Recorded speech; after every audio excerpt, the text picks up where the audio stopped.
우리가 하나님의 전에 모여서 이 예배를 드리는 우리 모든 성도들에게 주님의 평화와 은혜가 넘쳐나기를 간절히 바랍니다. 오늘은 우리 민족 고유의 명절인 추석을 하루 앞둔 그런 주일입니다. 사실 이날은 어릴 때 항상 설레이고 기다려지는 바로 그런 날이기도 하였습니다. 왜냐하면 추석이 되면 맛있는 것을 많이 먹기도 하였지만 추석이 되면 새 옷 혹은 새 양말, 새 신발 이러한 것들을 준비해 놓고 그것을 입고 신는 바로 그런 기대감 때문이었습니다. 그래서 어머님이 시장에 가서 추석 빔을 사와서 장롱 속에 넣어두시면 그 새 옷을 입을 기대감과 설레임 속에 하루 전날은 늘 가슴 뛰고 참 잠을 설치는 그런 기억이 있습니다. 사실 요즘 우리 세대는 이 새 옷이라고 하는 것이 그렇게 귀하지 않은 그런 때, 새 옷을 사 입는다는 것이 그렇게 어렵지 않은 그러한 때이기 때문에 예전처럼 새 옷에 대한 기대감이 많지는 않습니다.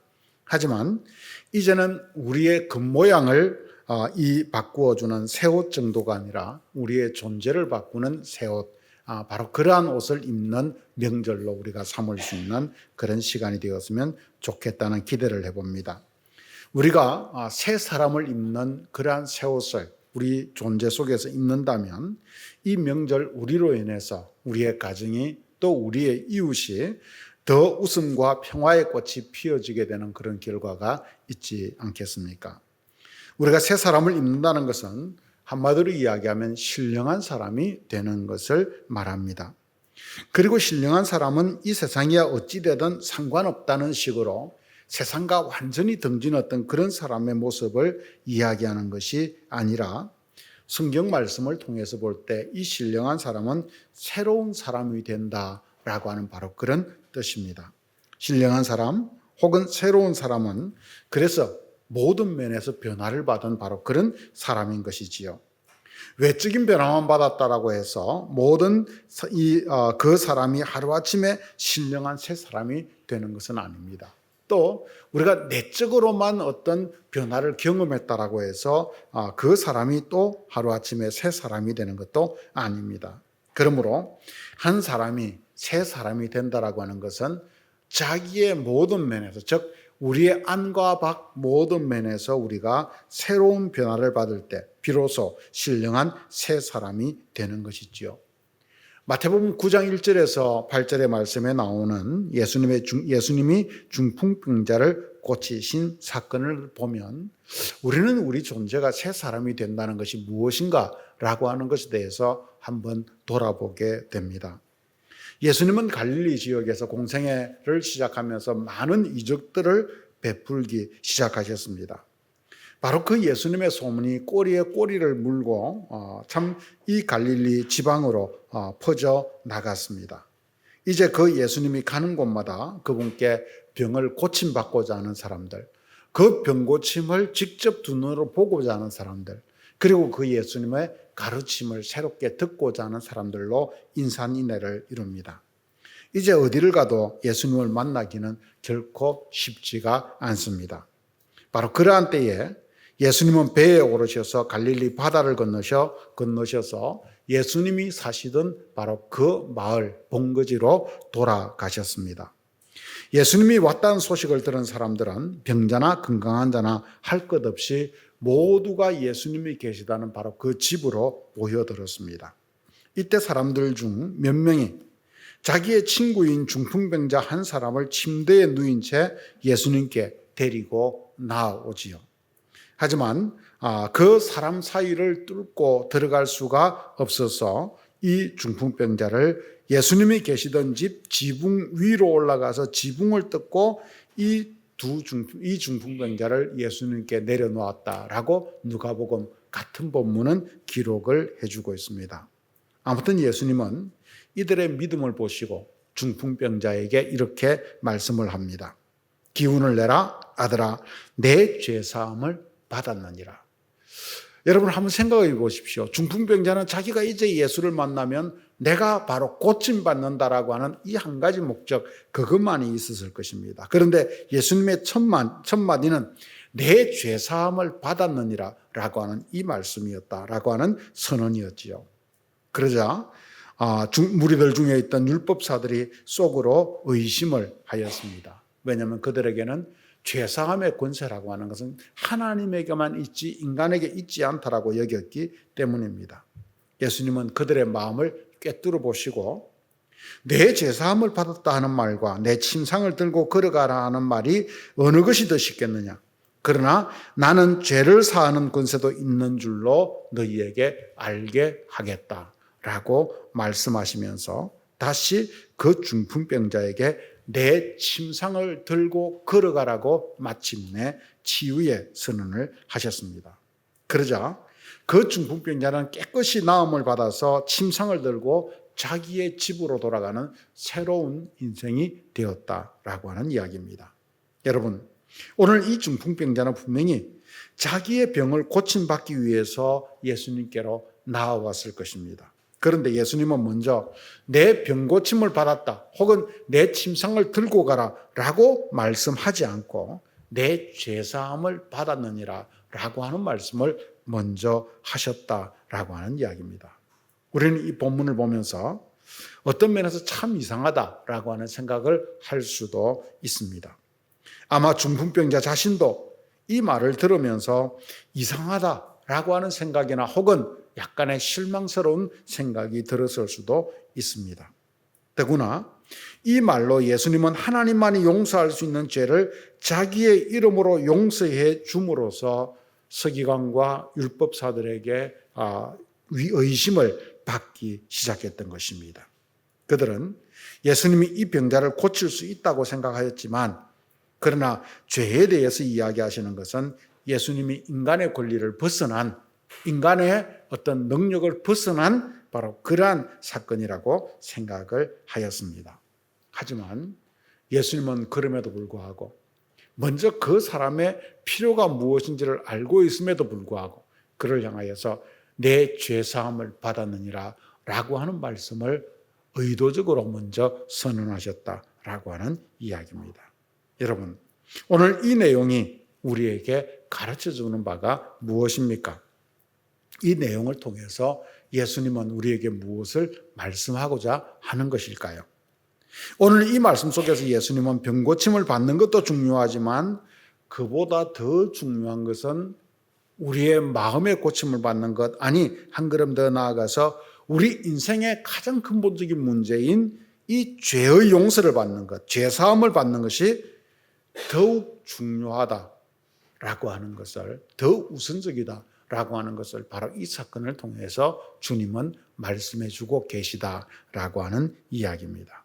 다시 말하면 예수님이 계신 자리에 모인 사람들이나 서기관들은 중풍병자에게 표면적인 육신의 병이 낫는 데만 관심을 기울였는데 반하여서 예수님은 이 중풍병자가 나왔을 때 그들과 달리 그 표면적인 중풍병, 즉 질병 이전에 있는 그의 마음의 병, 존재의 병, 죄의 문제를 해결해 주고 있는 것입니다.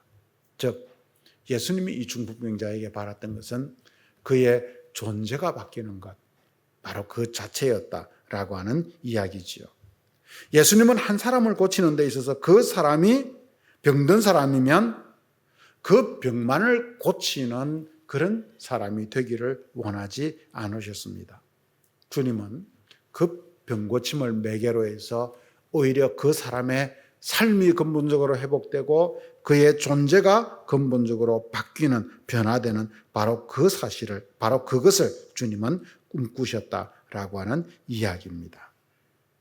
육신적으로만 바르고 건강한 사람을 만드는 것이 아니라, 즉 모든 면에서 이 죄 없는 건강한 새로운 사람, 다시 말해서 신령한 새로운 사람을 만들기를 원하고 계신 것입니다. 이것이 우리를 향하신 예수님의 근본 목적이다라고 하는 이야기죠. 그런데 여러분, 오늘날도 우리는 예수를 믿고 살아가면서 많은 그리스도인들 중에서 아직도 근본적으로 제사함을 받는다는데 관심을 가지고 나오는 분이 있는가 하면, 또 반대로는 내 침상을 들고 가라고 하는 이 육신의 어떤 질병만을 고치기를 바라고 나오는 사람들이 있다라고 하는 이야기입니다. 즉 우리의 존재의 문제에 관심을 가지고 오는 사람이 있는 반면에 어떤 외부적인 조건, 환경, 그것을 바꾸는 데만 관심을 가지고 나오는 사람이 있다라고 하는 이야기입니다. 그런 면에서 오늘 여러분들은 이 시간 무엇 때문에 주님께 나오셨습니까? 여러분의 육신의 병을 낫기를 원해서입니까? 아니면 죄사함을 받고 우리의 가장 근본적인 존재의 변화를 얻어서 하나님의 자녀가 되기 위해서 오늘 이 자리에 나오셨습니까? 또 신앙생활을 하는 목적이 여러분들에게 어디에 있습니까? 오늘 우리는 이 시간 이 말씀을 통하여서 우리 자신들이 나의 몸에 대해서만 관심이 있는 사람인지, 아니면 육신의 문제뿐만이 아니라 영적인 문제, 내 존재의 가장 본질적인 문제까지도 중히 여기는 사람인지 돌아보아야 할 것입니다. 그래서 우리가 표면적 그리스도인인지 아니면 이면적 그리스도인인지, 육신에 속한 그리스도인인지 아니면 우리가 신령한 사람으로서 살아가기를 원하는 그리스도인인지 우리 자신들을 한번 돌아보아야 하는 것입니다. 오늘 본문 말씀은 바로 이런 면에서 우리들에게 신자 중에서 육신의 문제에 얽매여 있는 옛사람과 그것을 벗어버린 새 사람에 대한 이야기를 해주고 있습니다. 즉 예수 믿는 사람 가운데도 여전히 옛 사람 가운데 있는 사람이 있는 반면 새 사람이 된 사람도 있다, 이런 이야기입니다. 그러면서 우리의 신앙생활이라고 하는 것은 바로 새 사람이 되는 것, 바로 그것임을 우리들에게 이야기해 주면서 바로 앞에서 이야기했던 예수님의 중풍병자를 고치신 사건과 함께 연결되어지고 있습니다. 오늘 본문 말씀에서는 자기의 육신에만 관심이 있는 자는 이방인과 다름이 없다라고 그렇게 과감히 선언하고 있습니다. 그러므로 우리는 그리스도인으로서 썩어져가는 옛사람을 벗어버려야 하는 것입니다. 만약 구습을 벗어버리지 못하고 새 사람이 되지 못하면 우리는 이방인일 뿐인 것입니다. 즉 중풍병자의 이야기로 따지고 보면 중풍병은 고침받았는데 그 사람이 죄사함을 받지 못했다면 그 사람은 여전히 죄 가운데로 건강한 몸으로 돌아가고 말았을 것이다 라고 하는 이야기지요. 그래서 오늘 17절에서 19절까지의 말씀은 이 옛사람 이방인의 모습에 대해서 우리들에게 이야기를 해주고 있습니다. 17절에서 18절 말씀을 같이 한번 읽어보십시다. 그러므로 내가 이것을 말하며 주 안에서 증언하노니 그 마음에 허망한 것으로 행함같이 행하지 말라. 그들의 총명이 어두워지고 그들 가운데 있는 무지함과 그들의 마음이 굳어짐으로 말미암아 하나님의 생명에서 떠나 있도다. 아멘. 오늘 이 사람들, 즉 이방인들은 한마디로 이야기해서 하나님의 생명에서 떠나 있도다 라고 하는 무서운 선언을 하고 있습니다. 여러분, 사실 예수를 모르는 사람들은 새 사람의 관점에서 볼 때 무지하고 어리석은 자들입니다. 그렇기 때문에 그들은 하나님의 생명으로부터 떠나 있는 사람들입니다. 그런데 우리 신자들도 그런 이방인들처럼 여전히 육신의 문제에만 얽매여 있으면 새 사람이 되지 못하고 우리 역시도 하나님의 생명에서 떠나 있을 수 있는 존재가 될 수 있다는 것을 우리는 늘 기억해야 되는 것입니다. 그러므로 우리 신자된 우리는 주님을 알고 어둠에 거할 필요가 없는 하나님의 생명에 속한 새 사람들이다. 그리고 바로 그 새 사람으로 나아가는 것이다 라고 하는 것을 우리는 기억해야 합니다. 그래서 계속해서 19절을 우리가 함께 해봅시다. 같이 읽어보겠습니다. 그들이 감각 없는 자가 되어 자신을 방탕에 방임하여 모든 더러운 것을 욕심으로 행하되. 여러분, 옛 사람을 벗어버리지 못한 사람들은 감각조차 없는 자가 되어서 자기 욕심을 채우기 위해서 온갖 더러운 짓을 다 한다 이렇게 말하는 것입니다. 그래서 이방인과 같다 이렇게 말하는 것이지요. 요즘 신자들 중에는 감각 없는 자들이 많이 있으며 또 갈수록 도덕적으로 그 감각이 사라지고 있는 어떤 그런 현실 속에서 우리가 살아가고 있는 실정입니다. 때때로 성경에서는 죄를 나병에다가 갖다 댑니다. 이것은 나병의 특징이 전혀 감각을 느끼지 못하는 질병이기 때문입니다. 나병이란 그 자체만 나쁜 것이 아니라 감각을 없게 하는 것, 그것이 더 큰 문제고 더 무서운 질병이다라고 하는 이야기입니다. 몸이 썩어 들어가는데 감각이 없는 것이지요. 얼마나 무서운 질병입니까?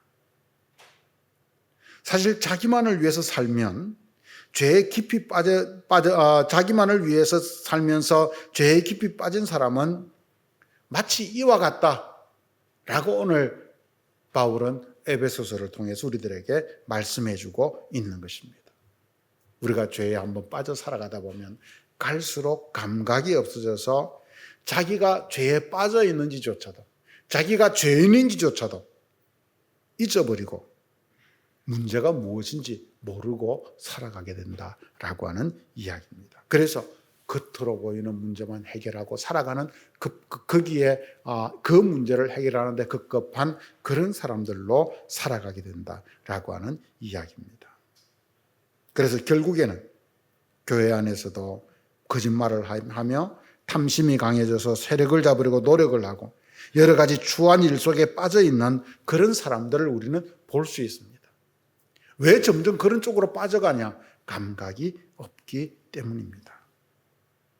그러므로 아무리 겉으로 종교적인 생활을 철저하게 하려고 했어도 새롭게 되지 못해서 갈수록 감각이 없게 되고 감각이 둔해짐으로 더 흉한 상태에 빠지게 되는 것입니다. 영적 나병 상태인 것이지요. 왜 우리가 옛사람에서 벗어나야 되는가? 왜 우리가 새 사람이 되어야 되는가? 바로 이러한 문제 때문인 것입니다. 그러나 옛사람을 벗어버린 새 사람, 육신의 문제에만 얽매여 있지 않는 사람은 다릅니다. 오늘 20절에서 24절까지의 말씀은 바로 새 사람, 이런 새 사람에 대해서 우리들에게 말씀을 해주고 있습니다. 20절을 함께 읽어봅시다. 오직 너희는 그리스도를 그같이 배우지 아니하였느니라. 여러분, 우리가 그리스도를 배우고 믿는 사람이라고 한다면 그가 행한 대로 따라 살아가는 것이지요. 즉, 새 삶을 살아가야 되는 것이지요. 어떻게 새 삶을 살아갈 수 있습니까? 그것을 21절에서 24절에서 우리들에게 계속해서 이렇게 말씀합니다. 같이 21절에서 24절 읽어봅시다. 진리가 예수 안에 있는 것 같이 너희가 과연 그에게서 듣고 또한 그 안에서 가르침을 받았을진데 너희는 유혹의 욕심을 따라 썩어져가는 구습을 쫓는 옛 사람을 벗어버리고 오직 너희의 심령이 새롭게 되어 하나님을 따라 의와 진리의 거룩함으로 지으심을 받은 새 사람을 입어라. 여러분, 우리는 여기서 20절에서 배운다라고 하는 말이 나오고 또 24절에서 입는다라고 하는 말이 나오는데 그것을 주목해 보게 됩니다. 그리스도를 배웠다라고 하는 것은 말이나 책을 읽고 배웠다는 것이 아닙니다. 그리스도를 경험했다라고 하는 이야기입니다. 인격적으로 경험했다는 뜻이지요. 또 입는다는 말은 단순히 의복을 입는 것이 아니라 새 사람으로 우리가 변화되는 것, 바로 그것을 말하는 것입니다. 그러므로 우리가 새 사람을 입으려면 먼저 썩어져가는 모든 구습을 벗어나야 된다. 옛 사람을 벗어버려야 된다. 이렇게 말씀하는 것입니다. 한번 예를 들어 봅시다. 가령 우리가 아주 더럽고 다 떨어진 작업복을 입고 있다가 내가 깨끗하게 주어진 새로운 옷을 입는다. 새로 맞춘 그런 옷을 입기로 했다라고 하십시다. 그러면 사람들이 그 더러운 옷 위에다가 자기의 새 옷을 입는 사람이 있겠습니까? 아무도 없습니다. 먼저 더러운 옷을 벗고 난 후에 자기를 깨끗하게 씻고 그리고 나서 이 새 옷이 너무나 귀하니까 그 새 옷을 입는 것입니다. 그와 마찬가지로 우리 성도들도 예전에 모든 더러운 것들을 아주 벗어버리고 하나님께서 주신 깨끗하고 새로운 의복, 바로 새 사람을 입어야 한다 라고 우리들에게 말해주고 있는 것입니다. 이것을 다른 곳에서는 그리스도로 옷 입으라 이렇게 말하는 것이지요. 우리는 앞에서 침상에 누워 들려온 중풍병자에 대한 이야기를 함께 생각해 보았습니다. 중풍병자는 자기의 죄라고 하는 더러운 옷을 벗어놓기로 하였으므로 하나님께서 몸의 문제도 덤으로 회복시켜 주셨다. 이것이 바로 마태복음 9장이 우리들에게 전해주고자 하는 중풍병자의 이야기의 핵심입니다.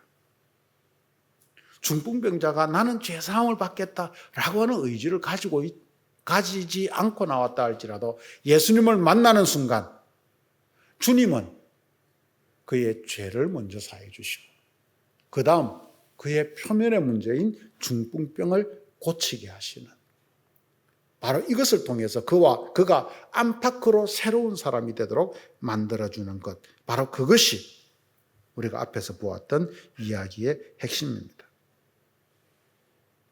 만약 이 중풍병자가 자기의 바람대로 먼저 중풍병에서 고침을 받았다고 칩시다. 하지만 그가 자기의 근본 문제가 죄라고 하는 것을 알지 못하고 그 죄를 벗어버리지 못했다라고 한다면 그는 어떠했겠습니까?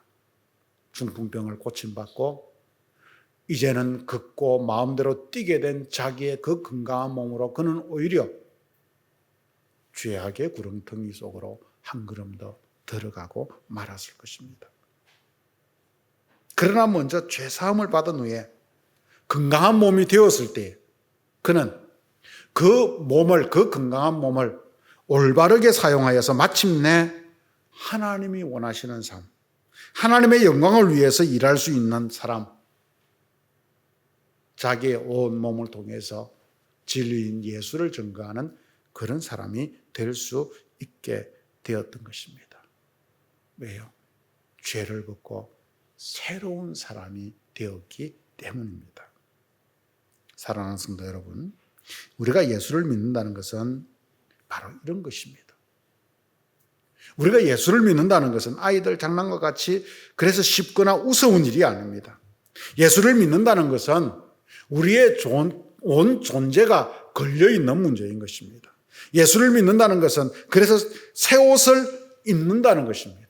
우리 인생에서 새 옷을 입는 것. 지금까지 입고 왔던 옛 옷을 벗고 새로운 옷을 입는다라고 하는 이야기입니다. 우리의 옛사람의 그 더러운 옷을 벗어버리고 하나님의 의와 진리의 거룩함으로 지으심을 받은 새 사람을 입는 것. 그래서 그리스도로 옷 입고 살아가는 것. 바로 그것이 예수 믿는 것이다. 이렇게 말해주는 것입니다. 그러니 예수를 믿는다는 것이 얼마나 크고 위대한 일입니까? 누가 교회에 나와서 병고침을 받았다는 것 참으로 중요한 일입니다. 그러나 그보다 더 중요한 일은 그 사람이 과연 예수로 말미암아 죄 씻음을 받고 정말 예수를 배워서 새로운 사람을 입고 새로운 존재가 되었느냐라고 하는 것입니다. 그래서 우리의 신앙은 어떤 영적 경험을 넘어서 존재의 변화로 나아가야 되는 것입니다. 만일 어떤 사람이 내가 과거에 어떤 질병에서 고침받고 나는 이런 경험을 했고 저런 경험을 했는데 그 마음이 변화받지 못했다라고 한다면, 그래서 교회 속에서 진정한 덕이 되지 못하고 참 신자다운 삶을 살지 못한다라고 한다면 그것은 정말 예수를 잘못 믿은 것이 되는 것입니다. 그러므로 우리에게 정말 중요한 것은 내가 겉으로 병고침을 받았다라고 하는 것보다 우리가 주님 앞에서 그 주님으로 말미암아 죄 씻음을 받은 새로운 사람이 되었다라고 하는 것입니다. 오늘 본문 말씀 속으로 본다면 예수로 말미암아 그 예수를 죄 씻음을 받고 예수를 배워서 새로운 사람을 입고 새 존재가 된다라고 하는 바로 그런 이야기인 것입니다. 그래서 이번 명절에는 이처럼 우리가 이제는 더 이상 옷에 대한 감동은 없지만, 새 옷에 대한 감동은 예전에 비해서 떨어지지만 정말 예수 그리스도로 옷 입는, 새 옷을 입는 그런 설레임이 있는 명절이 될 수 있기를 바랍니다. 때때로 어떤 사람들은 재물을 위해서 교회를 나오는 사람들이 있습니다. 물질의 축복을 받기 위해서만 교회에 나오는 것은 신앙의 전후가 잘못된 것이지요. 또 어떤 사람들은 자녀를 위해서 교회에 나오는 사람들도 있습니다. 물론 그럴 수 있지만 그 역시도 전후가 잘못된 것입니다. 어떤 사람은 자신의 명예를 위해서 교회에 나오는 사람들도 있습니다. 그러나 이것도 예수를 바르게 믿는 것이 아니다 라고 하는 이야기입니다. 그러면 예수를 믿는다는 것이 무엇이겠습니까? 그것은 바로 오늘 한마디의 말씀으로 우리들에게 정리해 줍니다. 오직 심령이 새롭게 되어 새 사람이 되는 것이다. 여기에 예수를 믿는 맛이 있다. 멋이 있다. 바로 그런 것입니다. 예수를 믿는 사람은 새 사람이라고 하는 새 옷을 입은 사람입니다. 예수를 믿는 사람이라면 나의 죄된 그 옛사람이 옷을 벗고 그리스도로 새 옷을 입은 사람입니다. 그런 면에서 오늘 저와 여러분은 새로운 사람이 되셨습니까? 여러분은 여러분의 옛사람을 벗어버리고 오직 심령으로 변화를 받은 새 사람, 그리스도께서 주시는 새 옷을 입은 바로 그런 사람이 되셨습니까? 주님은 중풍병자를 그냥 침상을 들고 걸어가라 라고 말하여서 낫게만도 해 주실 수 있었을 것입니다. 그러나 그가 병 낫기 이전에 죄 사함을 받은 새 사람이 되기를 원했던 것처럼 오늘 바울도 그 예수님의 가르침의 정신을 그대로 이어오고 있습니다. 바울은 에베소 교인들에게 그냥 대충 예수를 믿는 것을 가르칠 수도 있었지만, 그래 세상 속에서 우리가 옛사람 절반 입고 새 옷 조금 절반 입고 그렇게 살아가도 돼 라고 말할 수도 있었겠지만, 그는 굳이 이 사람들에게 이방인과 같이 되지 말고 새 사람을 입어라. 너희가 옛옷을 벗지 못하면 이방인과 같은 것이다. 믿지 않는 자와 같은 것이다. 이렇게 간곡하게 말하고 있는 것입니다. 그래서 그리스도로 새 옷을 입으라고 말하고 있는 것입니다. 왜냐하면 예수를 믿는다는 것이 그 사람 자체가 완전히 변해서 옛 사람과 다른 새 사람이 되는 것이기 때문입니다. 그래서 바울은 우리가 예수님을 믿는 순간 보라 이전 것은 지나갔으니 새 것이 되었도다라고 선언하는 것입니다. 우리는 살아가면서 연약한 육신 속에 여전히 살기 때문에 지금은 불완전하지만 나중에 주님이 오시면 우리는 완전해질 거야 라고 우리는 생각합니다. 물론 맞습니다. 그러나 우리는 그것을 통해서 우리 자신을 합리화해서는 안 됩니다. 예수님은 중풍병자가 육신의 병을 고침받기 이전에 그의 근본적 문제를 해결하셨듯이 주님은 먼 미래가 아니라 오늘 이 시간 우리들이 먼저 심령으로 변화를 받은 그리스도인으로서 새롭게 태어나기를 바라고 있습니다. 그래서 우리가 그리스도로 옷 입은 사람들로 살아갈 수 있기를 주님은 간절히 소망하고 계시는 것입니다. 여러분, 이번 추석이 우리가 새 옷, 새 양말, 새 신 그러한 것으로 우리가 그런 것을 입고 신는 것으로 끝나는 것이 아니라 신자라면 예수님 안에서 우리의 심령이 변화되어 우리의 마음이 변화되어서 새로운 사람으로 옷을 입는 바로 그런 사람들이 되기를 바랍니다. 나는 그리스도로 옷 입은 사람이다. 그리스도로 옷 입은 사람으로서 나는 가족들을 어떻게 대해야 되고 이웃들을 어떻게 대해야 되고 친지들을 어떻게 대해야 되는가 라고 하는 것을 한 번쯤 여러분들이 생각해 보시기를 바랍니다. 그래서 우리가 정말 예수님을 믿는 것이 무엇인지를 우리 주변에 믿지 않는 친지들, 이웃들, 가족들, 그러한 사람들에게 우리의 온 몸으로 보여줄 수 있는 그런 살아있는 신자들이 될 수 있기를 주님의 이름으로 간절히 축원드립니다. 같이 기도하겠습니다. 하나님 아버지 은혜를 감사합니다. 오늘도 저희들에게 귀한 시간을 주셔서 오늘도 주의 말씀을 우리가 상고하게 하셔서 감사합니다. 주님, 우리가 예수님을 믿는다는 것은 우리가 새 사람이 되는 것이다 라고 하는 것을 오늘 다시 한번 배웠습니다. 새 사람을 입는 것, 그리스도로 옷 입는 것, 우리의 옛 사람을 벗어버리는 것, 바로 그것이 우리 신자된 참 모습이라고 하는 것을 우리들이 잊어버리지 아니하고 이번 명절 우리의 이웃, 친지, 가족, 친척들을 만났을 때 그들에게 예수를 믿는 것은 바로 이렇게 그리스도로 새 옷을 입고 살아가는 것이라고 하는 것을 우리의 말과 행동, 모습을 통해서 보일 수 있는 복음 전거자들이 되도록 인도하여 주시옵소서. 예수님의 이름으로 기도드렸습니다. 아멘.